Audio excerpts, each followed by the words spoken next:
आज की इस वीडियो में हम BSc third year botany first paper के 2015 के अनसॉल्व को हल करेंगे। जो फर्स्ट पेपर का नाम है plant resources utilization, palynology and biostatistics. जो अनसॉल्व होता है या फिर जो एग्जामिनेशन जो क्वेश्चन पेपर होता है उसे 3 सेक्शन में डिवाइड किया जाता है। 3 सेक्शन में पहला जो सेक्शन रहता है सेक्शन ए, सेक्शन बी और सेक्शन सी। तो पहले सेक्शन में यानी कि सेक्शन ए में 60 टाइप के क्वेश्चंस पूछे जाते हैं। इसमें लगभग 50 वर्ड में क्वेश्चंस का आंसर हमें देना पड़ता है। तो इसमें जो पहला क्वेश्चन है, नेम फ्यू की environmental challenge faced by India in recent time, यानी कि कुछ हमें ऐसे की पॉइंट्स को बताना है जो कि इन्वायरमेंटल चैलेंज को फेस कर रहा है।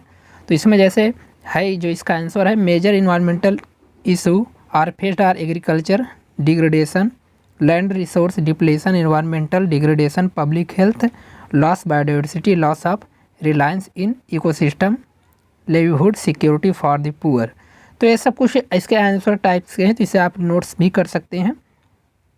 इसके अलावा यहाँ पर और जो दूसरा यहाँ पर है, यहाँ पर कुछ एनर्जी क्रॉप्स के नाम यहाँ पर पूछे गए हैं। Name of the energy some energy plants which you recommended for plantation in your area, जैसे सैक्रम ऑफिसिनेरम हो गया, बीटा विलगेरिस हो गया जिसे चुकंदर बोलते हैं, और इसके अलावा जो पोटैटो हो या फिर मेजर या फिर जो टोपिको या मोहिता ग्लेजियरिया, ये सब जो हैं इसे आप नोट कर सकते हैं। इसके अलावा इसमें जो अगला है, व्हाट आर मैंग्रोव, मैंग्रोव क्या है। मैंग्रोव या वेटलैंड ऐसे एरिया होते हैं जो जिन्हें दलदली भूमि बोलते हैं, और ये एक प्रकार के बहुत ज़्यादा उपजाऊ भूमि मानी जाता है। यहाँ पर विशेष प्रकार के औषधीय पौधे या फिर अन्य ऐसे प्लांट्स ग्रोथ करते हैं जो कि बहुत ज़्यादा ह्यूमन के लिए इम्पॉर्टेंट है। और ये जो मैंग्रोव्स और वेटलैंड होते हैं ये बहुत दलदली एरियाज होते हैं। यहाँ पर स्पेसिफिक टाइप के मेडिसिनल प्लांट या फिर अदर प्लांट्स भी ग्रोथ करते हैं। तो ये जो प्लांट्स होते हैं ये सिर्फ मैंग्रोव्स या वेटलैंड पर ही ग्रोथ कर सकते हैं। इसके अलावा ये जो नॉर्मल जो भूमि होती है वहाँ पर ये ग्रोथ नहीं कर सकते। तो यहाँ पर जो पूछा गया है व्हाट आर मैंग्रोव, मैंग्रोव्स क्या है। तो मैंग्रोव्स आप समझ रहे हैं कि ऐसे एरिया होते हैं, ये बहुत ज़्यादा सॉल्टी टॉलरेट एरिया होते हैं। यहाँ पर स्पेसिफिक टाइप के मेडिसिनल प्लांट या फिर अदर प्लांट्स भी ग्रोथ करते हैं जिनका एक अलग अलग यूज रहता है। तो मैंग्रोव्स जो होते हैं बहुत इंपॉर्टेंस होते हैं, यहाँ पर इस सभी से आप नोट भी कर सकते हैं। इसके बाद यहाँ पर अगला जो है, mention botanical name and families of 2 sugar yielding plants of India. Sugar yielding plant या फाइबर यील्डिंग प्लांट, ये सब जो प्लांट्स है इसको हम ऑलरेडी ही बहुत पहले इसे हम पढ़ा चुके हैं। अगर आप ये वीडियोज़ नहीं देखे हैं तो आप इसे प्लेलिस्ट से जाकर भी देख सकते हैं। आपको एक फर्स्ट पेपर का जो बीएससी थर्ड ईयर का फर्स्ट पेपर है उसका प्लेलिस्ट आपको मिल जाएगा, वहाँ से आप उसे देख सकते हैं। तो यहाँ पर 2 बॉटेनिकल नेम के बारे में पूछा गया है, तो सैक्रम ऑफिसिनेरम, और फैमिली जिसका क्या है, ग्रैमिनी है जिसे पोएसी बोलते हैं, बीटा वेलगेरिस जिसे चुकंदर है। ये सब 2 फैमिली उनके जो है चिनोपियोडिएसी है।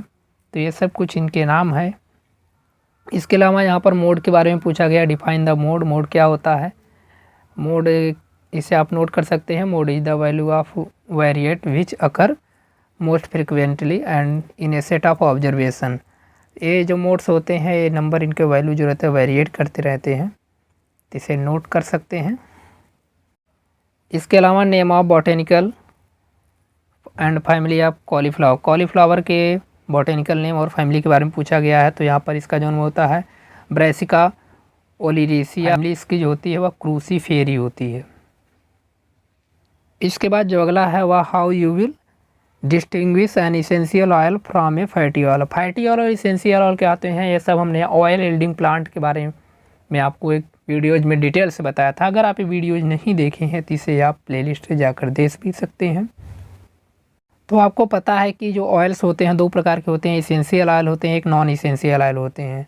तो ये जो इसेंशियल ऑयल होते हैं वोलाटाइल होते हैं, और जो नॉन इसेंशियल ऑयल होते हैं वोलाटाइल नहीं होते हैं। तो यहाँ पर जो पूछा गया है कि इसेंशियल ऑयल और फैटी ऑयल में अंतर क्या है, तो यहाँ पर इसेंशियल ऑयल जो होते हैं वो वोलाटाइल होते हैं, जो फैटी ऑयल होते हैं वो नॉन वोलाटाइल होते हैं।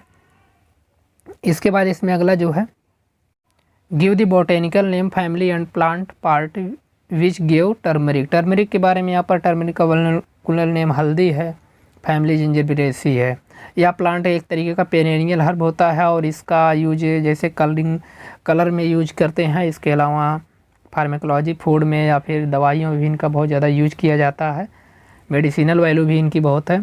तो ये हुआ इसके बारे में। इसके बाद अगला जो है right in brief the various process in processing of T. T के बारे में यहाँ पर पूछा गया है। तो टी के बारे में बेवरेजेस के अंतर्गत हमने आपको बताया था। तो इसमें जो इसका बॉटेनिकल नेम जो कैमिला साइनेंसिस है, इसे थिया साइनेंसिस भी बोलते हैं, फैमिली इसकी थियेसी है। और इसे चाय बोलते हैं, हिंदी, बंगाली, मराठी सब में इसे चाय के नाम से जाना जाता है, इंग्लिश में टी बोलते हैं। तो इसमें जो है जो ये टी है या चाय जो एक प्रकार का नॉन अल्कोहलिक बेवरेजेज है और यह बहुत फेमस है, लोग इसका बहुत ज़्यादा यूज करते हैं। और यह इसकी जो ओरिजिन हुई है वह चाइना से इसकी ओरिजिन मानी जाती है। इसके अलावा जो टी का जो प्रोसेसिंग होता है इसका अलग अलग तरीके से प्रोसेसिंग, इसकी लीफ जो रहती हैं, जो चाय की जो लीव्स रहती हैं, इसको पहले तोड़ा जाता है, तोड़कर इसे अच्छे से इसे सनलाइट में इसे सुखाया जाता है। उसके बाद फिर डिफरेंट प्रोसेस के द्वारा इसके जब मॉइस्चर इसमें से लीव्स से मॉइस्चर जब कम हो जाती है तो इसे फिर गर्म किया जाता है और बड़े बड़े रोलर्स रहते हैं, रोलरों के बीच से इसे गुजारा जाता है। तो इसके बाद इसमें जो एक्सट्रैक्ट वगैरह रहते हैं वो निकल जाते हैं और इसके बाद इसको फर्मेंटेशन किया जाता है। उसके बाद इसको छान कर अलग अलग साइज़ की लीव्स को अलग किया जाता है। उसके बाद डिफरेंट प्रोसेसिंग होती है। तो ये सब कुछ प्रोसेस यहाँ पर लिखा गया है, इसे आप नोट भी कर सकते हैं। इसके अलावा इसको फिर ड्राइंग किया जाता है, फिर ग्रेडिंग एंड सॉर्टिंग की जाती है। ड्राइंग का मतलब इसे सुखाया जाता है फिर से, और उसके बाद फिर इसका फिर डिफरेंट टाइप में डिफरेंट एरियाज में इसको सेल किया जाता है। इसके अलावा जो इसमें अगला है xylem fibre are little value of making fabrics whereas phloem और pericycle fibre are known as serve the purpose very well explain. इसको एक्सप्लेन करना है कि जो जाइलम से फाइबर निकलते हैं उनके जो फाइबर्स होते हैं उतना ज़्यादा उनकी मार्केट वैल्यू क्यों नहीं रहती। तो इसके बारे में यहाँ पर है those fibres which are required mainly for the textile industry, यानी कि ऐसे फाइबर जिनका सूती कपड़े उद्योग में यूज़ किया जाता है। Be along with high tensile strength fibre, जो बहुत ज़्यादा उनकी स्ट्रेंथ अच्छी रहती है, टेंसाइल होते हैं, बहुत ज़्यादा लचीले होते हैं। तो यही इसमें कारण है, इसे आप नोट डाउन कर सकते हैं। तो ये सेक्शन 1 में आज के वीडियो में हमने यही कवर किया। इसके बाद हम नेक्स्ट वीडियो में इसके हम सेक्शन B को देखेंगे।